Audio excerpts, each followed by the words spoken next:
On parie que vous avez déjà entendu parler de la zone 51 et de toutes les théories autour de cette base américaine. Mais as-tu déjà entendu parler de Bob Lazar, probablement celui par qui le mystère autour de la zone 51 s'est agrandi? En effet, il s'agit d'une histoire fascinante de base gouvernementale ultra secrète, de technologies potentiellement extraterrestres et d'un homme dévoilant des secrets. Nichée au cœur du désert du Nevada, la zone 51 est célèbre pour ses liens présumés avec des phénomènes extraterrestres et des ovnis. Chaque année, des visiteurs du monde entier se rendent près de Rachel, dans le Nevada, espérant apercevoir quelque chose de surnaturel, espérant être le premier témoin de la révélation du mystère venu d'ailleurs. Parce que d'après certains experts et spécialistes, une grande part de vérité réside dans les révélations de Bob Lazar mises en doute et ridiculisées pendant longtemps. Où se trouve la zone 51, à environ 120 miles au nord-ouest de Las Vegas, quelque part entre les bornes 29 et 30 de la route 375 du Nevada, s'étend un chemin de terre non marqué. Bien que rien ne soit visible depuis la route, ce sentier mène à Groom Lake, également connu sous le nom de Homey Airport sur les cartes aéronautiques. Cette zone est associée à plusieurs noms non officiels comme Paradise Ranch, Watertown, Dreamland Resort et bien sûr la célèbre Area 51 ou Zone 51. Avant la Seconde Guerre mondiale, cette région était utilisée pour l'extraction de minerais comme l'argent et le plomb. Cependant, après le début de la guerre, l'armée a pris possession de cette zone isolée pour y mener diverses recherches, principalement des essais nucléaires et des tests d'armement. Pourquoi construire une base secrète dans le désert? Pendant la guerre froide, quand la CIA a décidé de fabriquer des avions de reconnaissance, Richard Bissell, alors directeur de la CIA, a vu la nécessité d'avoir une base secrète pour développer et tester ces avions. En 1955, avec l'aide de Kelly Johnson, ingénieur chez Lockheed, ils ont choisi l'aérodrome isolé de Groom Lake comme site principal. La Commission de l'énergie atomique a alors ajouté cette base à la carte du site d'essai du Nevada et lui a donné le nom de Zone 51. En un temps record de 8 mois, les ingénieurs ont réussi à concevoir l'avion U-2, capable de voler à une altitude de 70 000 pieds, bien au-dessus de tout autre avion à l'époque. Cela permettait aux pilotes d'éviter les radars, les missiles et les avions ennemis. Mais à la surprise générale, un U-2 va être abattu par un missile soviétique en 1960. Alors la CIA poursuit contrairement à ce qui était prévu, ses recherches dans la zone 51, devenue encore plus secret que jamais. Ils y développent l'A-12, fait en titane pour être quasi invisible au radar. Capable de traverser les États-Unis en 70 minutes à une vitesse de 2200 miles à l'heure. Il était équipé de caméras puissantes permettant de photographier des détails minuscules depuis une altitude de 90 000 pieds. Les extraterrestres et les ovnis font partie de la légende de la zone 51. En 1989, la zone 51 va être à jamais associée aux extraterrestres, à la suite d'une interview accordée par Bob Lazar à une chaîne de télévision de Las Vegas. Lazar prétendait travailler dans cette zone et affirmait que des vaisseaux spatiaux extraterrestres y étaient étudiés pour des applications militaires. Cependant, ces allégations ont été rapidement remises en question.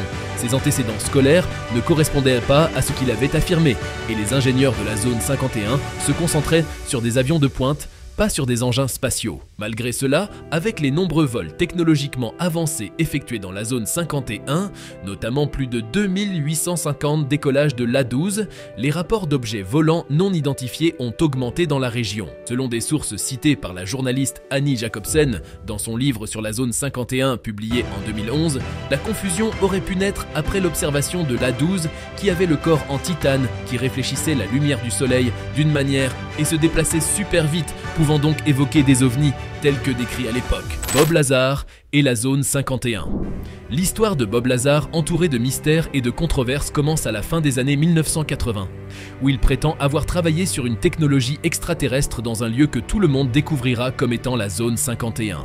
Mais ces révélations faites auront encore plus d'effet lorsque les 11 et 13 novembre 1989, les téléspectateurs de KLAS-TV à Las Vegas, Nevada, entendront le journaliste George Knapp partager l'histoire. Imaginez-vous à cette époque, ce qui n'est d'ailleurs pas si évident à réaliser, un matin, vous apprenez qu'un scientifique a affirmé que le gouvernement américain possédait des restes de vaisseaux extraterrestres qui ont conduit à des avancées technologiques incroyables. Pour une époque pas du tout encline au flot d'informations auxquelles nous sommes confrontés aujourd'hui, c'est du lourd, surtout que ça parle d'extraterrestres, un sujet bien en tendance à l'époque. Lazar, affirmant en effet être un physicien gouvernemental, dit avoir travaillé dans une section secrète S4 de la base militaire appelée la Zone 51. Il aurait vu des documents sur la recherche d'un réacteur antigravité, pour la propulsion des vaisseaux. Selon lui, 9 disques volants d'origine extraterrestre étaient stockés dans un hangar. Ils utilisaient un élément, le 115, inconnu sur Terre et impossible à synthétiser ici. Dans l'opinion publique, la crédibilité de Lazar a été renforcée par des rapports faisant état de lumières étranges au-dessus du site d'essai, décrits même dans des publications respectées comme Aviation Week and Space Technology, suggérant des manœuvres au-delà de la technologie aéronautique connue. Et plusieurs se demandèrent toujours s'il s'agissait d'un fait réel ou d'un canular. Eh bien, au-delà de ces récits, le passé du personnage révèle des questions sérieuses sur sa crédibilité. Les vérifications ont révélé des incohérences dans ses déclarations sur sa formation et son emploi, tandis que son comportement a également suscité des doutes. En 1990, il a même été arrêté pour son implication dans une maison close au Nevada. En 2003, des scientifiques russes ont effectivement synthétisé un élément radioactif qu'ils ont nommé 115, ajouté au tableau périodique en 2013. Cependant, cet élément, appelé muscovium, n'est pas identique à celui mentionné par Lazar. L'élément qu'il prétendait connaître était censé alimenter des vaisseaux spatiaux extraterrestres, une affirmation non confirmée. En 2019, une enquête de Motherboard, la branche technologique de Vice, a révélé que le FBI et la police du Michigan avaient perquisitionné la société de Lazar à la recherche de sulfate de thallium, un poison potentiel. Certains croyaient que la perquisition visait en réalité à trouver de l'élément 115. Interrogé à ce sujet, Lazar a nié posséder cet élément, en affirmant qu'il ne le révélerait pas même s'il en avait, pour ne pas confirmer ses précédentes déclarations. En 2020, une nouvelle importante a fait les gros titres du New York Times dans le monde entier.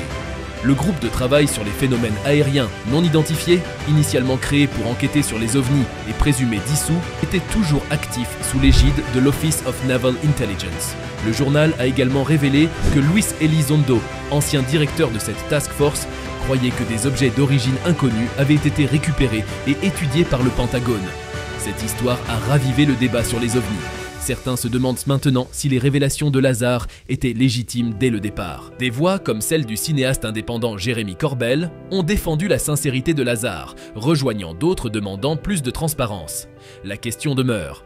Le gouvernement rétro-ingénierie-t-il secrètement des soucoupes volantes, ou ces histoires ne sont-elles que des tentatives de notoriété? Bob Lazar a raison. Selon un expert en ovni, des dénonciateurs d'OVNI comme David Grusch donnent de la validité aux affirmations de Bob Lazar.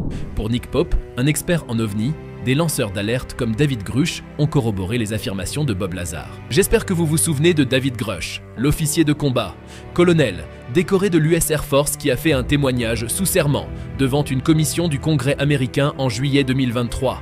Eh bien, Grusch avait déclaré avoir consulté des documents indiquant qu'en 1933, le gouvernement de Benito Mussolini aurait enregistré un avion non humain.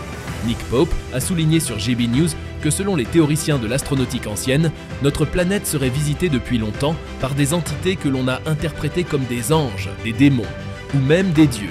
Il a qualifié les déclarations de Grusch de plus intrigantes que celles de Lazar, en raison de leur témoignage sous serment devant le Congrès américain. Pope a également mentionné que le Pentagone avait reconnu l'essor des lanceurs d'alerte, certains appuyant le témoignage de Grusch. Il a ajouté que les agences gouvernementales comme le Congrès, le Pentagone et la NASA travaillaient activement à valider ces histoires, y compris les affirmations de Lazar. Grusch, ancien officier de l'armée de l'air, a exprimé sa conviction qu'un programme secret récupérait des engins spatiaux non humains et détenait même les corps de pilotes décédés. En juillet, lors de l'audience publique de Grusch, le chef de la majorité au Sénat, Chuck Schumer, a alors parrainé un projet de loi visant à permettre la divulgation de technologies récupérées d'origine inconnue et de preuves biologiques d'une intelligence non humaine. Des sources ont affirmé que la CIA avait récupéré au moins 9 véhicules d'origine non humaine, certains étant gravement endommagés tandis que d'autres étaient parfaitement intacts. En fin de compte, on est en droit de se demander si la vérité existe-t-elle et où est-elle. En 2013, la CIA a déclassifié des documents sur la zone 51, reconnaissant officiellement son existence pour la première fois. Auparavant, les rumeurs sur ce site isolé étaient répandues, mais peu de détails étaient disponibles. Mais elle reste une base active, gardant son objectif secret depuis les années 1970. Sa véritable nature restera secrète pendant encore de nombreuses années. Malgré cela, elle demeure au cœur de la mythologie extraterrestre américaine. Des événements comme Storm Area Synchteon en 2019 ont attiré des milliers de personnes cherchant des preuves d'extraterrestres, transformant l'endroit en lieu de célébration et de curiosité. Nous venons ainsi à la fin de cette vidéo. Surtout, n'oublie pas de t'abonner si ce n'est pas encore le cas et à la prochaine vidéo. Si tu as aimé ou découvert un nouveau truc, n'hésite pas à laisser un like et à commenter.